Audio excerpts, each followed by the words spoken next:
역대하 20장 1절부터 19절까지 말씀을 함께 보겠습니다. 구약 성경 680쪽 역대하 20장 1절에서 19절까지 말씀입니다. 한 절씩 교독하겠습니다. 그 후에 모압 자손과 암몬 자손들이 마온 사람들과 함께 와서 여호사밧을 치고자 한지라.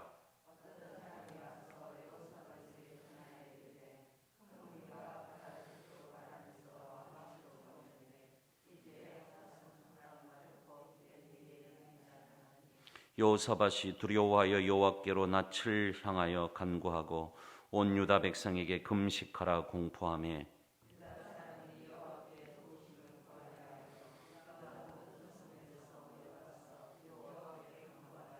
여호사밧이 여호와의 전 새 뜰 앞에서 유다와 예루살렘의 회중 가운데 서서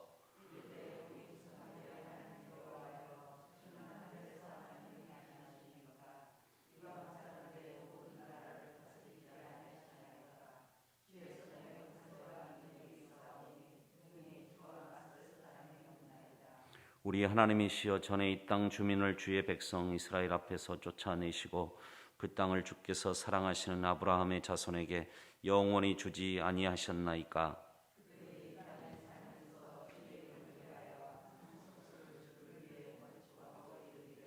만일 재앙이나 난리나 견책이나 전염병이나 기근이 우리에게 임하면 주의 이름이 이 성전에 있으니 우리가 이 성전 앞과 주 앞에 서서 이 환난 가운데서 주께 부르짖은즉 들으시고 구원하시리라 하였나이다.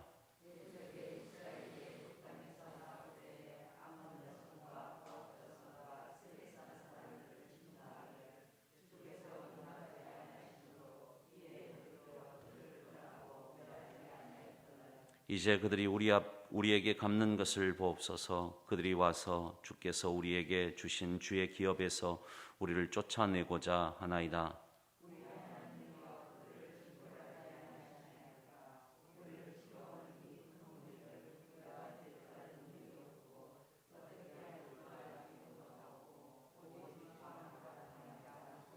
유다 모든 사람들이 그들의 아내와 자녀와 어린이와 더불어 여호와 앞에 섰더라.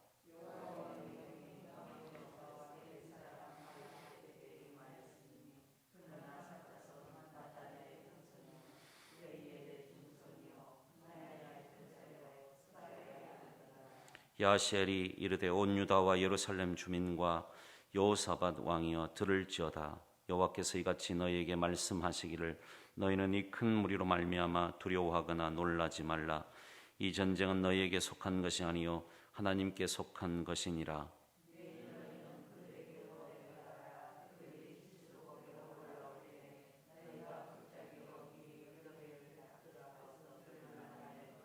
이 전쟁에는 너희가 싸울 것이 없나니 대열을 이루고 서서 너희와 함께한 여호와가 구원하는 것을 보라. 유다와 예루살렘아 너희는 두려워하지 말며 놀라지 말고 내일 그들을 맞서 나가라. 여호와가 너희와 함께하리라 하셨느니라 하매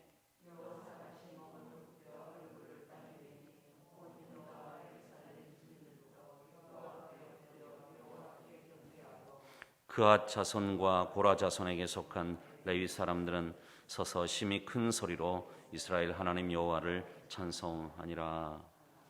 아멘. 여호사밧 왕이 모압의 연합군과 전쟁을 앞두고 있습니다. 1절에 보면 모압 자손과 암몬 자손들이 마온 사람들과 함께 전쟁을 벌이려고 했다, 그렇게 돼 있고, 우리가 내일 보겠습니다마는 22절을 보면 거기에는 또 이렇게 돼 있습니다. 중간 부분부터 보겠습니다. 유다를 치러 온 암몬 자손과 모압과 세일산 주민들을 치게 하셨다. 그러니까 1절에서는 마온 사람들이라고 표현했고 22절에는 세일산 주민들 그렇게 얘기를 했잖아요. 그러니까 지금 마온 사람들과 세일산 주민들을 같이 보고 있습니다. 세일산 주민들은 어떤 사람들이었을까요? 세일산 주민들은 세일산에 거주하고 있는 족속이 있었죠. 누구였죠? 에서의 후예들 에돔 족속이 이 세일산에 거하고 있었어요. 그 에돔 족속 말고 비에돔 족속, 그렇게 보면 이제 에돔 족속의 입장에서 보면 이방인이 되겠죠. 이 자기 에돔 족속이 아닌 다른 사람들을 가리킬 때는 마온 사람들 이렇게 표현을 했을 겁니다. 어쨌든 이렇게 해서 여호사밧은 이런 전쟁의 위기 가운데 있었어요. 여호사밧이 오늘 본문에 보면 잘한 점이 이런 위기 속에서 기도하면서 백성들에게 금식을 선포했습니다. 그리고 자신이 기도할 뿐만 아니라 백성들에게도 금식 기도를 요청했어요. 그래서 오늘 본문 13절에 보면 13절 유다 모든 사람들이 그들의 아내와 자녀와 어린이와 더불어 여호와 앞에 섰더라. 모든 사람들이 아내, 자녀들, 심지어는 어린애들까지 다 함께 나와서 금식하며 그들이 기도를 했습니다. 우리가 이런 것을 보면 신앙이라고 하는 것은 언제 빛난가 하면 위기 속에서 빛나요. 신앙은 위기 속에서 빛납니다. 내 신앙이 진짜인지를 경험해 보려면 위기를 경험해 봐야 돼요. 위기에서도 믿음으로 행동하고 올바른 행동을 하면 그건 진짜 믿음이에요. 그러나 위기 앞에 있음에도 불구하고 자기 멋대로 하고 고집대로 하고 될 대로 되라 그렇게 돼버리면 그건 가짜 믿음이에요. 하나님은 누구에게 복을 주시겠습니까?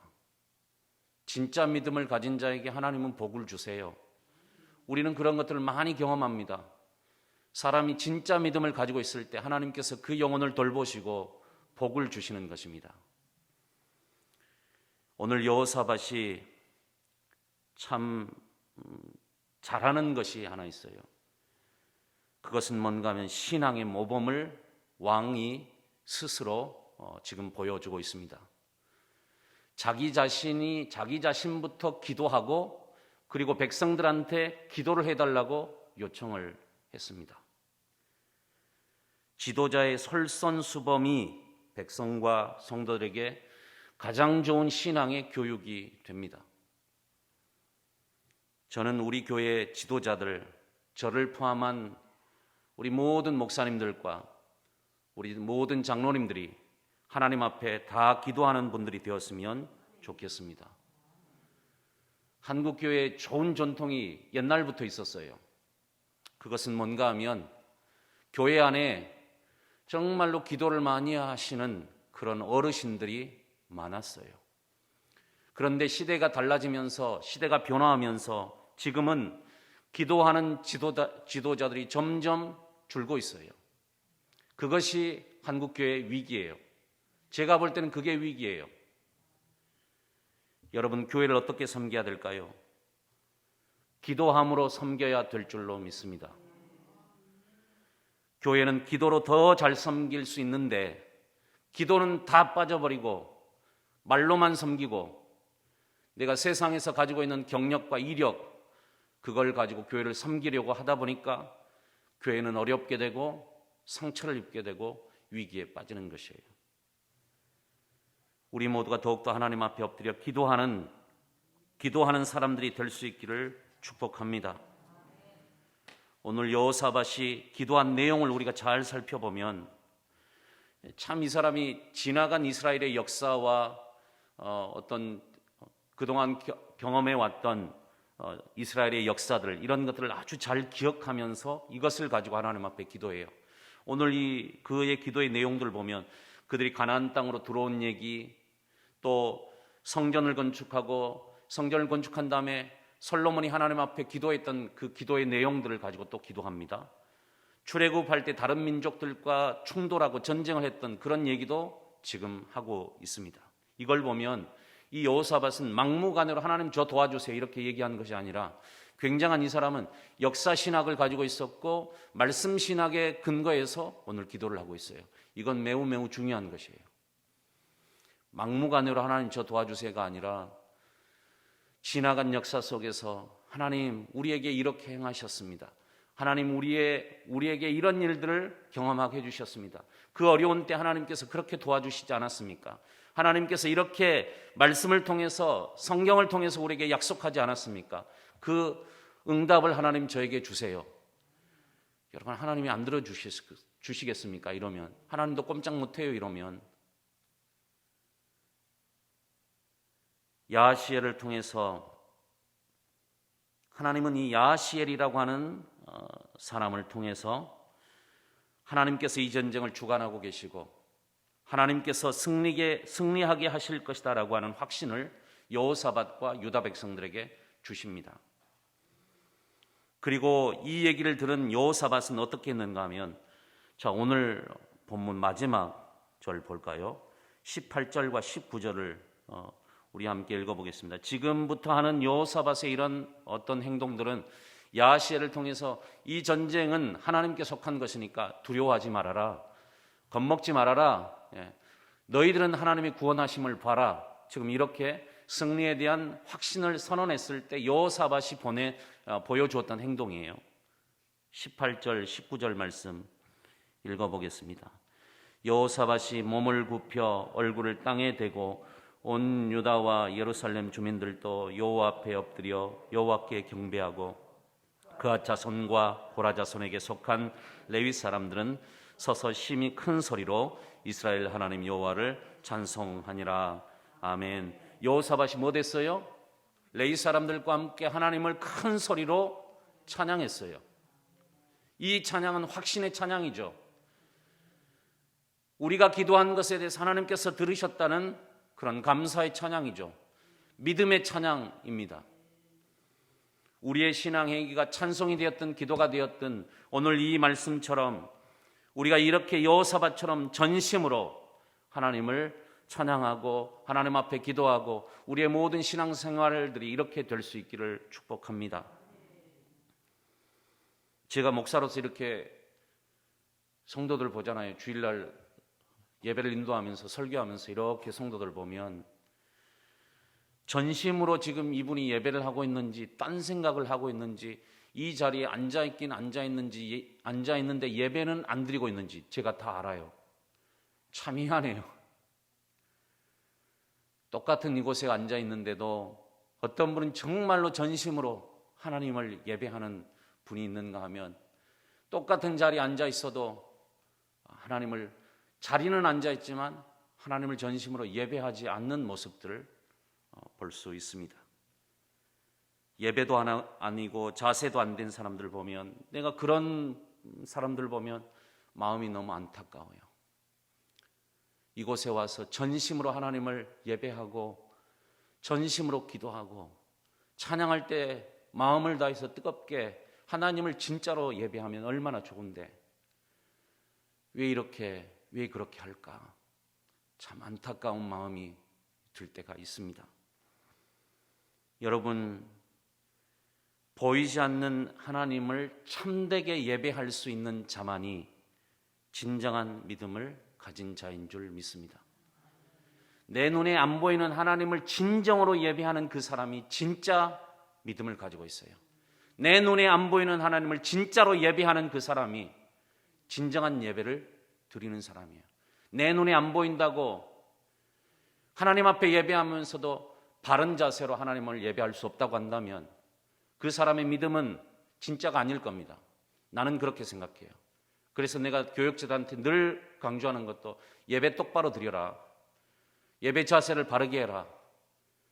예배 드릴 때 얼굴 땅에 처박지 말아라. 똑바로 쳐다보고 설교를 듣고 말씀을 듣고 예배하는 자세를 보여야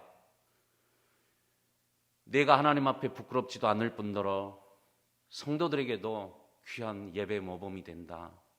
그런 얘기를 합니다. 오늘 말씀과 같이 여호사밧은 흠이 있는 사람이었어요. 분명. 그럼에도 불구하고 그는 위기 속에서 기도하고 하나님 앞에 전심으로 기도하고 자기 자신이 기도하고 백성들에게 기도를 요청하고 자기가 기도하고 백성들에게 금식해달라고 요청하고 기도함으로 하나님은 이 유다 백성들을 이 위험에서 건져주셨습니다. 우리도 이렇게 되기를 원합니다. 교회가 어려움이 있다고 한다면, 위기 속에 있다고 한다면 더욱더 많은 사람들이 교회를 사랑하는 마음으로 뜨겁게 기도할 수 있기를 바랍니다. 기도만이 살 길입니다. 기도만이 우리 앞에 닥친 어려움들을 해결해 주실 수 있습니다. 더욱더 간절히 기도하는 오늘, 또 마지막 남은 시간들, 더욱더 내년에는 우리가 더 하나님 앞에 뜨겁게 기도하고 우리의 기도가 회복되고, 내년에 우리 교회 표어가 그래요. 주여 다시 회복하게 하소서. 이건 총의 주제이기도 합니다. 제가 가장 먼저 뭘 주제로 잡았는가 하면 실천상으로 예배와 기도의 회복을 잡았어요. 우리가 내년에 상황은 어떻게 될지 몰라요. 또 코로나라고 하는 놈이 또 급격하게 일어날지 모르지만 우리는 그래도 어떤 방식을 통해서든지 더욱더 예배하고 기도하는 일에 마음을 다해야 되겠다. 우리의 기도가 회복될 때 이 교회가 살 수 있다. 다시 한번 깨닫고 하나님 앞에 더욱더 간절히 뜨겁게 기도하는 우리 모두가 될 수 있기를 축복합니다.